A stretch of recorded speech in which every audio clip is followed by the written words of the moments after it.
Good evening all of you. कैसे हैं आप लोग? काफ़ी दिन हो गए थे, मैंने कोई ऐसा वीडियो नहीं डाला था। जैसा कि मैंने कमिट किया था कि मैं एक रेगुलर इंटरवल में वीडियोस बनाया करूंगा regarding your tips to get successful in life. तो उसमें मैंने 2 वीडियोस डाले थे और उसमें मुझे ठीक ठाक सा रिस्पॉन्स मिला था। बाकी बच्चे क्या करते हैं, काफ़ी सारी चीज़ें होती हैं, काफ़ी सारी जगह सारी चीज़ें देखते रहते हैं।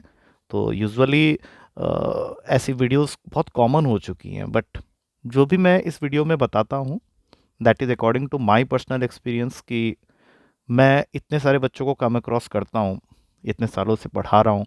तो मुझे कुछ कॉमन प्रॉब्लम्स जो बच्चों में दिखती हैं, उनमें से एक है ये कि सर पढ़ाई में मन कैसे लगाएं, पढ़ाई में मन लगाने का क्या तरीका होता है। तो ये एक पर्टिकुलर टॉपिक है जो काफ़ी बच्चों ने मुझे बोला कि सर आप इस पे कुछ बताओ कि हम पढ़ना चाहते तो हैं, पढ़ने बैठते भी हैं, काफ़ी कुछ डिसाइड करके सोच के बैठते हैं कि अब तो पढ़ाई करनी है, लाइफ में कुछ करना है, लेकिन हम लोग ऐसा कर नहीं पाते हैं। तो आप हमें कुछ टिप्स बताओ जिससे कि हमारा पढ़ाई में मन लगे।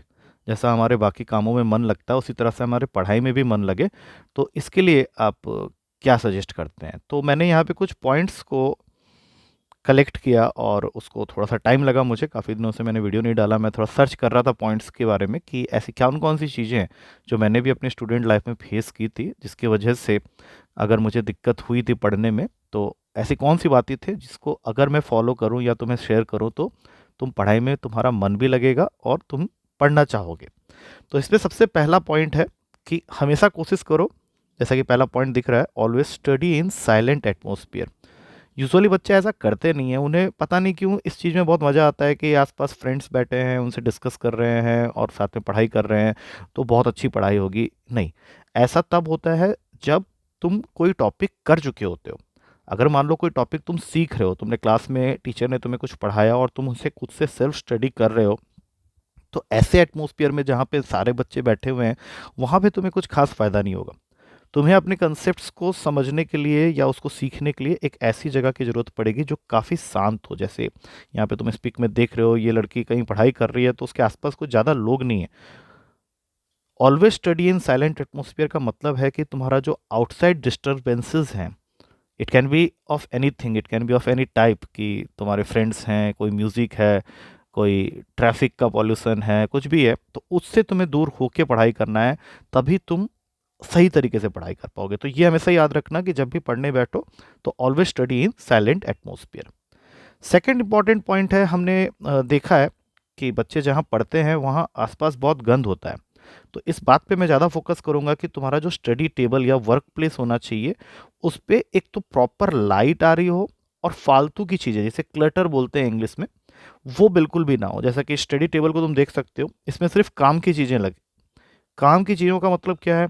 तुम्हारे पास में कुछ अच्छे चलने वाले पेन पेंसिल्स होने चाहिए। तुम लैपटॉप पे काम करते हो तो एक लैपटॉप होना चाहिए। ज़रूरी नहीं है, हर कोई अफ़ोर्ड नहीं कर सकता लैपटॉप। स्टडी टेबल के ऊपर एक लाइट है अगर प्रॉपर, तब तो ठीक है, नहीं तो अगर तुम नाइट स्टडी कर रहे हो जिससे कि बाकियों को प्रॉब्लम ना हो, तो you can take use of study lamp. किताबें होनी चाहिए सिर्फ़ उतनी जितना तुम्हें चाहिए, ना कि सारे सब्जेक्ट्स की किताब तुमने रख दी और फिर तुम एक सब्जेक्ट पढ़ रहे हो तो दूसरे सब्जेक्ट पे फ़ोकस जा रहा है, ऐसा नहीं होना चाहिए। जैसे कि यहाँ पे देखो कुछ किताबें नीचे भी रखी हुई हैं, तो at the time of study जो किताबें तुम्हें चाहिए तुम उसको डेस्क पे रखो, बाकी तुम नीचे रख सकते हो अगर तुम इस तरह का कुछ टेबल फॉलो करते हो।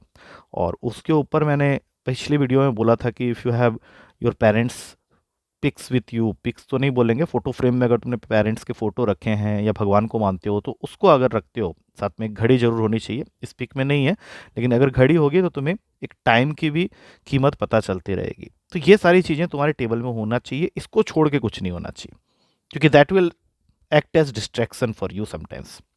अगला है कि एक साथ में बहुत कुछ या बहुत लंबे टाइम तक पढ़ने की कोशिश कभी मत करो, क्योंकि उससे तुम्हारा बॉडी स्टिफ हो जाता है। तो यहाँ पे मैंने ये पॉइंट लिखा है कि don't stretch your study our from 30 to 45 minutes in one sitting. तो एक सिटिंग में 30 से 45 मिनट पढ़ने के बाद टेक 5 to 10 मिनट्स ब्रेक। अगर तुमने डिसाइड किया है कि मैं स्टार्टिंग के 2 घंटे में मैथ्स पढ़ने वाला हूँ, तो ये 2 घंटे का मतलब ये नहीं कि तुम 2 घंटे तक एक ही जगह बैठे हुए हो। डू सम स्ट्रेचिंग एक्सरसाइजेस, क्योंकि योगा बहुत ज़्यादा ज़रूरी होती है। जैसे यहाँ पे कुछ मैंने इफेक्टिव योगा पोजेस दिखाए हैं that you can do at your desk और ऑफिस तो नहीं है, चलो अपने डेस्क पे कर सकते हो। जैसे 30 to 45 मिनट्स की शीटिंग हो जाने के बाद तुम्हारा काम क्या है कि 5 to 10 मिनट्स की इस तरह की सीटिंग एक्सरसाइजेस कर लो। जैसे यहाँ पे तुम देख सकते हो कि एक लेडी ने हैंड रेज किया हुआ है ऊपर, कुछ पीछे मुड़ के कर रही है, बेंड कर रहे हैं बॉडी को, फेस आर्म्स कर रहे हैं, रिस्ट और फिंगर की स्ट्रेचिंग कर रहे हैं, sit and stand chair pose कर रहे हैं। इससे क्या होगा कि तुम्हारा बॉडी जो है वो डल नहीं होगा, क्योंकि जब तुम बैठ के काम करते हो तो तुम्हारा माइंड कई बार तो एक्टिव हो जाता है, लेकिन बॉडी जो होती है वो फिजिकल लेवल पे डिग्रेड होने लगती है। तो ये जो स्ट्रेचिंग अगर तुम बीच बीच में करते रहोगे तो तुम बॉडी के हर एक पार्ट को इन्वॉल्व कर रहे हो अपनी स्टडी आवर में, एक्सेप्ट द ब्रेन पार्ट। तो ये बहुत ज़रूरी हो जाता है एट टाइम्स, जो कि बच्चे बिल्कुल फॉलो नहीं करते हैं। तो लंबी स्ट्रेचिंग नहीं करनी है, 30 to 45 मिनट्स की स्ट्रेच पे एक बार पढ़ाई करो, वहाँ पे 5 से 10 मिनट का ब्रेक लगाओ, इस तरह की एक्सरसाइजेस करो और फिर दोबारा करो। You will be feeling more energetic and more confident as well. अगला पॉइंट है जिसको मैंने कई बार क्लासरूम में भी एम्फोसिस किया है और जो कि बच्चे बिल्कुल फॉलो नहीं करते, वो मुझे साफ दिखता है। Morning time is the best time for studying new concepts and revising facts. Night study for long hours is bad for your health. यहाँ पे तुम देख सकते हो the best time to study बताया गया है मॉर्निंग में 4 AM to 6 AM, जहाँ पे ब्रेन की फंक्शनिंग होती है फुल 100% में। अब यूजुअली तो बच्चा इस स्लॉट में उठता नहीं है, मैं खुद नहीं उठता, लेकिन यस उसके बाद जो है वो धीरे धीरे कम होने लगता है। 6 AM to 7:30 PM वहाँ पे उसकी फंक्शनिंग हो जाती है 50% की। 6 AM से 7:30 इवनिंग की बात कर रहा है वो। और नाइट टाइम फंक्शनिंग जहाँ पे बच्चे सोचते हैं कि उन्हें बहुत अच्छा लग रहा है क्योंकि वहाँ शांति आ जाती है, तो उसे लगता है कि बहुत अच्छा है, लेकिन उस समय तुम्हारी ब्रेन की फंक्शनिंग सिर्फ और सिर्फ 20% की होती है।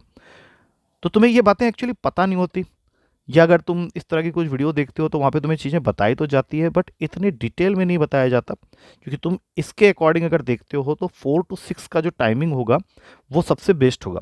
अगर तुम 5 बजे 4 बजे नहीं भी उठ पा रहे हो तो 5:30 to 7 तुम पढ़ सकते हो, वहाँ पे नहीं भी तो 80% की एफिशिएंसी में तुम्हारा ब्रेन वर्क कर रहा है।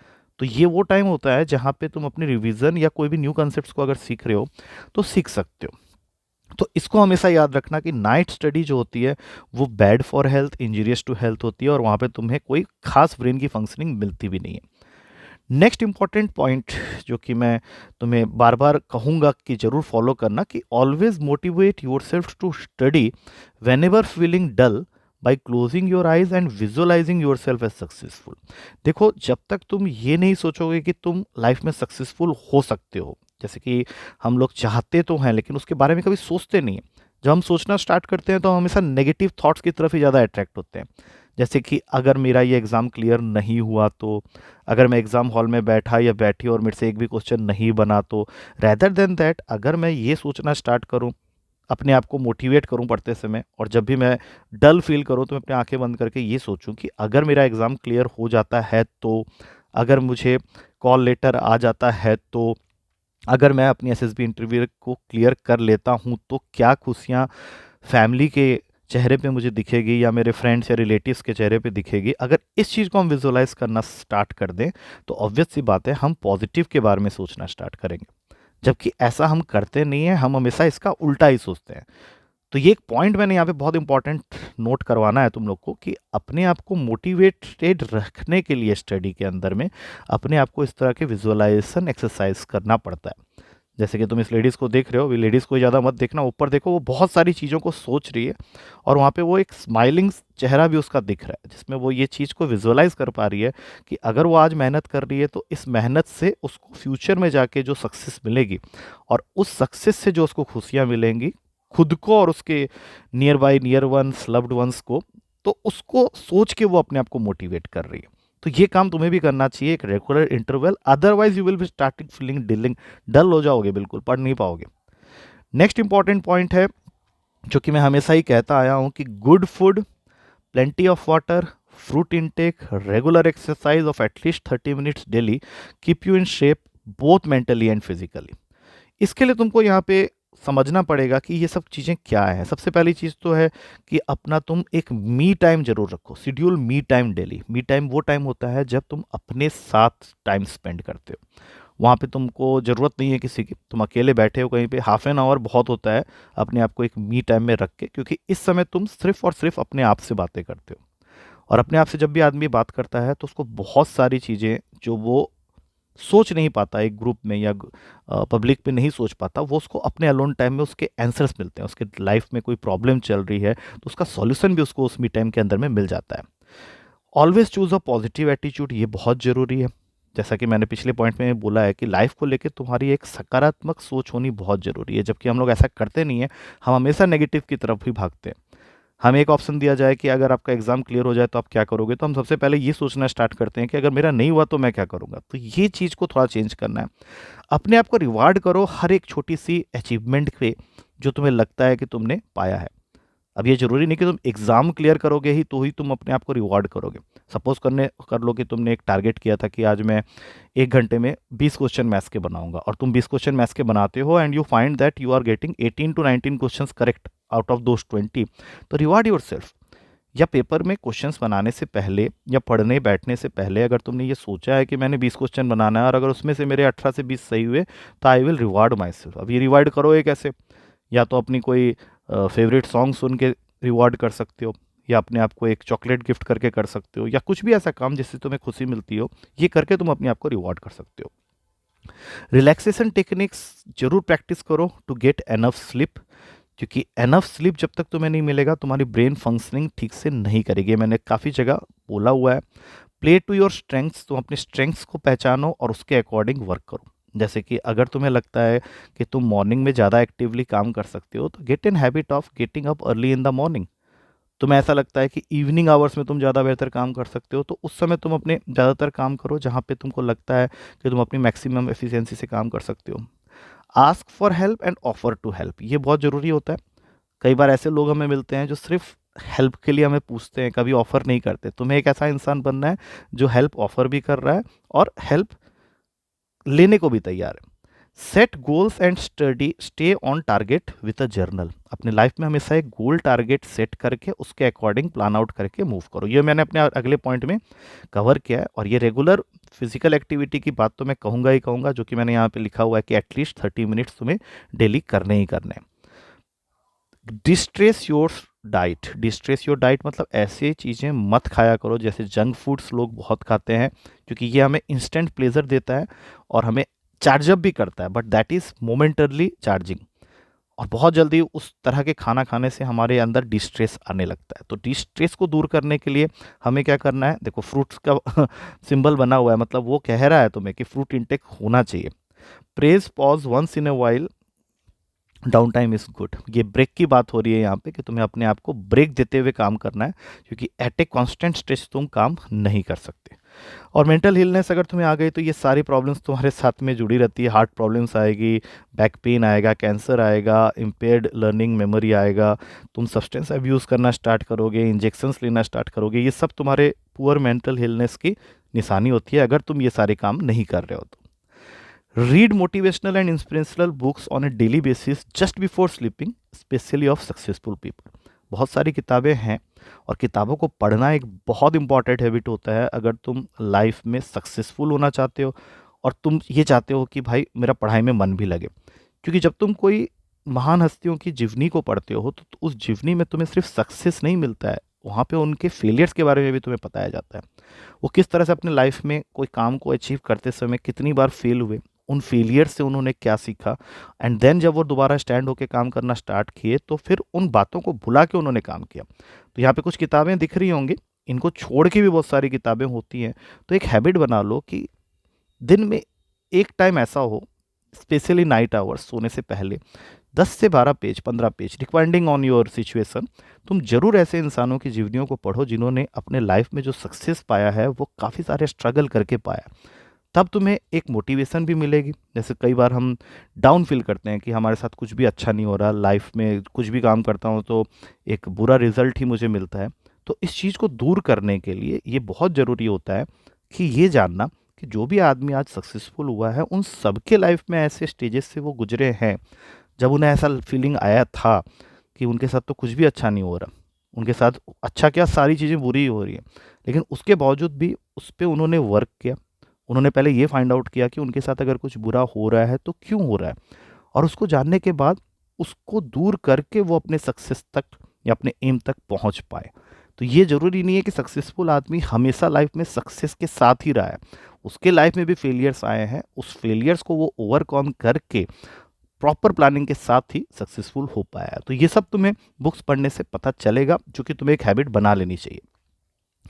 8वां पॉइंट प्रेयर्स एंड मेडिटेशन का है, जो कि शायद शायद तुम लोग सबको बोरिंग लगे, क्योंकि मेरे हिसाब से प्रेयर और मेडिटेशन जैसी चीज़ें तुम लोगों के हिसाब से वो लोग करते हैं जो बड़े बूढ़े हैं, बट मैं ये कहता हूँ कि स्टूडेंट लाइफ में प्रेयर्स एंड मेडिटेशन के बहुत सारे फ़ायदे होते हैं। और मैं अभी तो ज़्यादा नहीं बोलूँगा, बट 15 to 20 मिनट्स तुमको ये ज़रूर करना चाहिए to avoid negative energy and distraction even to touch you. नहीं तो तुम्हारे लाइफ में, तुम्हारे एज में ऐसे कई बार होंगे कि तुम्हें नेगेटिव एनर्जी अपनी तरफ खींचेगी, डिस्ट्रैक्शन तुम्हें अपनी तरफ खींचेगा। तो इन सबको अवॉइड करने का जो बेस्ट तरीका है, वो किसी टीचर की एडवाइस नहीं है, वो किसी पेरेंट्स की डांट नहीं है, वो सिर्फ और सिर्फ ये है कि तुम प्रेयर और मेडिटेशन को अपने डेली लाइफ में इनैकुलेट करो। इसके बेनिफिट्स तुम यहाँ पे देख सकते हो।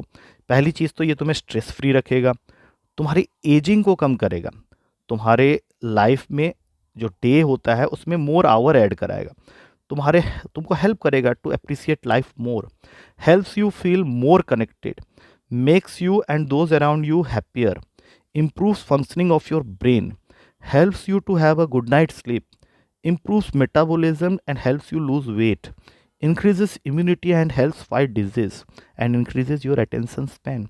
इसमें मेरे ख्याल से हर वो चीज़ कवर हो रही है जो हर स्टेज में, हर एज ग्रुप के लोगों को फेस करना पड़ता है। कुछ लोग कहते हैं कि यार मुझे हमेशा टेंशन रहता है, तो इसको ये दूर करता है।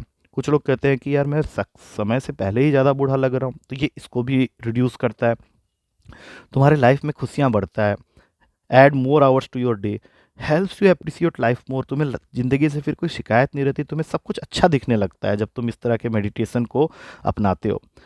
तुम्हें ज़्यादा कनेक्ट करता है लोगों के साथ में, उस समय तुम्हें ये नहीं लगता कि तुम अपने ही में मस्त रहो, ऐसा नहीं होता है। वैसे अगर कोई ये ऐसा करता है तो बुरा नहीं है, लेकिन ये तुमको कनेक्ट करता है लोगों के साथ में, ये तुम्हें और आसपास के लोगों को ज़्यादा खुश रखता है। इससे तुम्हारी ब्रेन की फंक्शनिंग, जो तुम्हें लगता था कि पहले मुझे कोई चीज़ बहुत देर में समझ में आती है, तो ये मेडिटेशन से क्या होता है कि तुम्हारी ब्रेन की जो फंक्शनिंग है, जो ब्रेन के सेल्स दब जाते हैं, वो दोबारा काम करने लगते हैं। इससे तुम्हें नींद भी अच्छी आएगी, क्योंकि बहुत बच्चे ये कहते हैं कि सर हमें रात में नींद ही नहीं आती। तो एक बार मेडिटेशन करके देख लो 10-15 मिनट, देखना डेफिनेटली तुम्हें नींद बढ़िया आएगी। इससे तुम्हारे बॉडी का जो मेटाबॉलिज्म है वो भी बढ़िया हो जाता है, जिससे कि तुम वेट लूज़ करते हो, ना कि वेट गेन। तुम्हारी इम्यूनिटी बढ़ाएगा, तुम जल्दी बीमार नहीं पड़ोगे, ये सबसे इंपॉर्टेंट पॉइंट है, क्योंकि आजकल के बच्चे ज़्यादातर बीमार पड़ जाते हैं हर 1-2 दिन में। तो मेडिटेशन तुम्हें हेल्प करता है कि तुम जल्दी बीमार ना पड़ो और तुम्हारी इम्यून सिस्टम तगड़ी हो जाए। तुम्हारी अटेंशन स्पेन को भी बढ़ाता है, जैसे 15 मिनट के बाद ही तुम्हें लगने लगता है कि मुझे तो कुछ समझ में ही नहीं आ रहा है। तो अगर तुम ये मेडिटेशन एक प्रॉपर तरीके से करते हो, तो तुम्हारा जो अटेंशन सीकिंग है, अटेंशन स्पैन है क्लास के अंदर में, वो भी बढ़ता है। नेक्स्ट है, यस, तुम्हें ये बातें मैं बता रहा हूँ, लेकिन तुम मिलते किन तरह के लोगों से हो जो ठीक इसके ऑपोजिट तुमसे बात करते हैं। अबे इससे थोड़ी ना होगा, ऐसे थोड़ी ना क्लियर होता है, ये थोड़ी ना हो पाएगा, ये टीचर मुझे क्या पढ़ाएगा। तो avoid this type of negative friends, क्योंकि नेगेटिव फ्रेंड्स तुम्हारे दिमाग में वो बीज बोते हैं जिससे कि तुम खुद से नेगेटिव सेल्फ टॉक भी करते हो। एक होता है पॉजिटिव सेल्फ टॉक, एक होता है नेगेटिव सेल्फ टॉक। और ये कब होता है? जब तुम अकेले पढ़ते हो। जब तक तुम फ्रेंड्स के साथ घिरे हुए हो, वो तो एक अलग ही दुनिया में रहते हो। जैसे ही तुम अकेले पढ़ते हो, तो तुम्हारे अंदर से तुम खुद से बातें करना स्टार्ट करते हो। और ऐसी बातें जब तुम खुद से करते हो, तो वहाँ पे पॉजिटिव बातें अगर तुम नहीं भी कर रहे हो, तो यार शांत रहो। लेकिन हम लोग ऐसा करते नहीं है, हम अपने आप से नेगेटिव सेल्फ टॉक करने लगते हैं कि यार अब मेरा क्लियर नहीं हुआ तो क्या होगा, क्या ऐसा पढ़ने से क्लियर होगा भी या होगा, क्या इतने ही क्वेश्चंस बनाने हैं, क्या इतनी ही फैक्ट्स हमें जीएस में चाहिए क्लियर करने के लिए, क्या इंग्लिश में सारे रूल्स हमें यही पता होने पे क्लियर होगा। नहीं, मुझे तो नहीं लगता। ऐसा ऐसा तुम टॉक करते हो। तो हमेशा याद रखना कि इस तरह के सेल्फ टॉक से, जो कि नेगेटिव होता है, तुम सिर्फ नेगेटिविटी को अपनी तरफ खींच रहे हो। तो rather than that, try to be positive with the circumstances. तुम अपने आप को पॉजिटिवली मोटिवेट करो। अपने आप को, जो जो सेंटेंस मैंने अभी बोला उसको चेंज करके पॉजिटिव में कन्वर्ट करके अपने आप से बातें करो, तो definitely you will feel something good in your life. और अगर तुम ऐसा नहीं करके अपने फ्रेंड्स को ही नेगेटिव बना के रखे हो, तो ऑब्वियस सी बात है कि तुम नेगेटिव सेल्फ टॉक ही करोगे। तो try to have a good company. तुम्हारे फ्रेंड्स तुम्हारे कैरेक्टर को डिसाइड करते हैं। तुम्हारे आसपास 3 से 4 फ्रेंड्स को देख के तुम्हारे बारे में बताया जा सकता है कि तुम किस तरह के इंसान हो। तो ये सारी चीज़ों का ध्यान रखा जाता है।